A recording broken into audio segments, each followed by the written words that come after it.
There are a variety of different ways you can use delays in both max and or control and signal domain within Max MSP. I'll start with some control domain means of delays and then move on to some signal.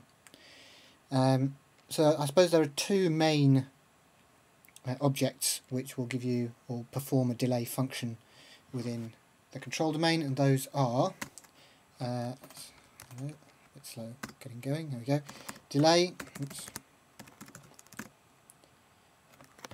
the delay object and the pipe object. So start with delay. You have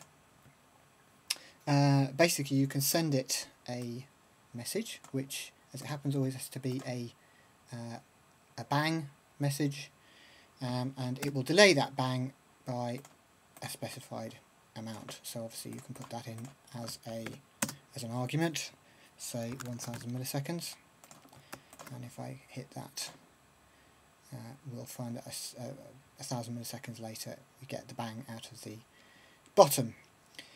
And you can also send it a message to the left, so you can obviously update the delay amount by sending it a value to the right hand inlet, but you can also send a message with the delay amount you want, say 2000, and if you send that to the left hand inlet it will send out, it will use that value to determine a delay amount while kind of initiating a bang message. So you click that and 2000 milliseconds later, as you saw, a bang comes out of the bottom. So that's the delay object. We could use that, I'm trying to think of ways in which you might want to use that. I suppose you could implement it within the drum sequencer that we looked at in the first week, which obviously uses bangs anyway. Let's see if I can find that just quickly.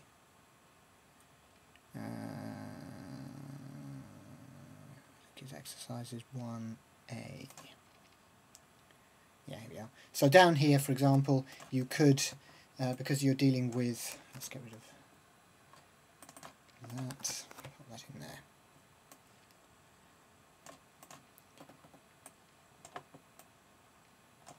You could send any of these bang messages here to a delay object. With perhaps, since we've currently got a metro value of 1000 in there, maybe we could delay by 500 milliseconds, and we'll just send that to the same place maybe, and we get a delay of 500 milliseconds on that first hit.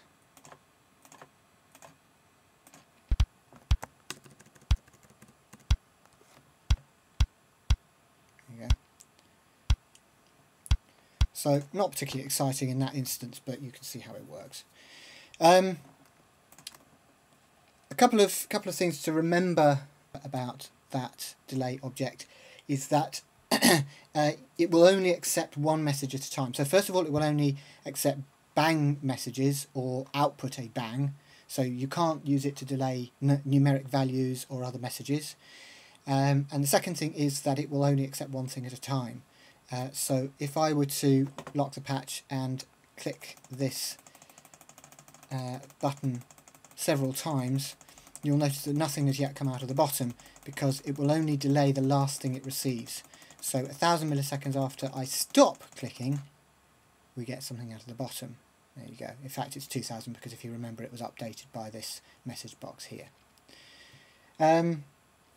So that's the delay object. There are circumstances in which it can be useful, but we'll move on from that one now. Just pop that out of the way for a minute, and I will get rid of this for the time being. So here's the pipe object, and the pipe, again, obviously delays things, but it will delay numbers, and it can be integers or floats. And it will delay, once again, if you give it an argument, it will delay by as many milliseconds as you specify as its argument. But you can send in, let's say, an integer into here, and out of the bottom there. And if I start wiggling this up and down, you will notice that for a start, as I say, it deals with numbers, but also it delays everything that it receives. So it doesn't just output the last thing it received, like the delay object. It will you get a kind of continuous output, which means, of course, that if you want to, you could ally it, or you could use it in conjunction with some slider objects, for example. And if I send that into there, we will get an exact replica of the movement that I make in this slider, but 1,000 milliseconds later in the bottom slider.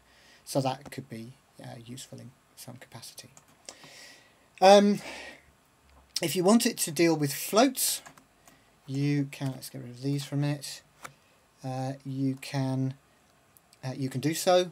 So let's get rid of these a minute. But you need to tell it what you're dealing with. So basically its first argument should be a floating point, and then you give it the delay value. So if I, once again, if I send a float to that,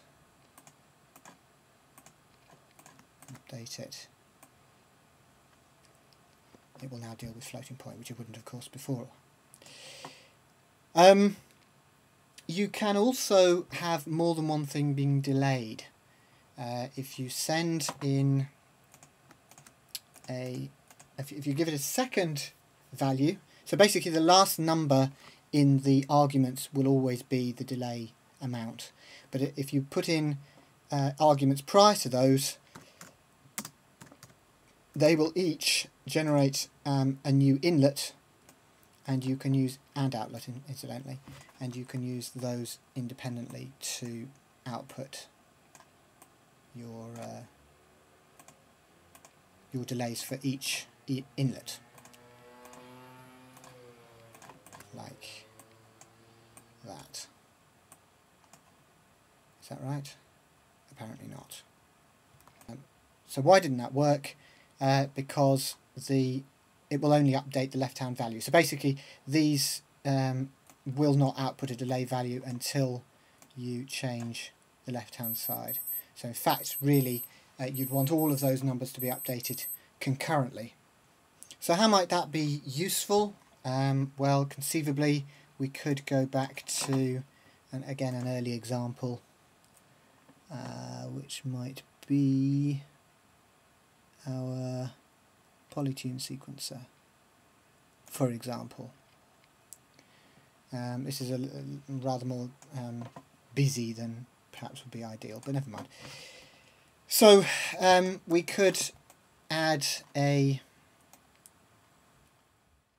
so if I turn this on and then add a pipe object, put it to say 240 milliseconds and add that in, then we will get a kind of canonic outcome.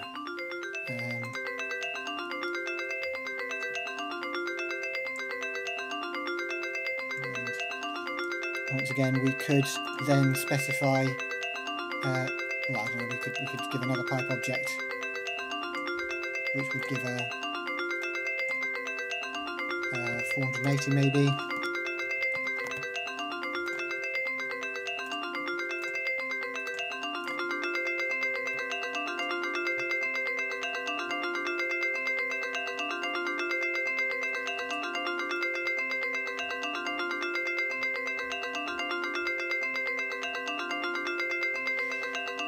So why might you want to use pipe with 2 arguments? Well, I'll tell you in a minute.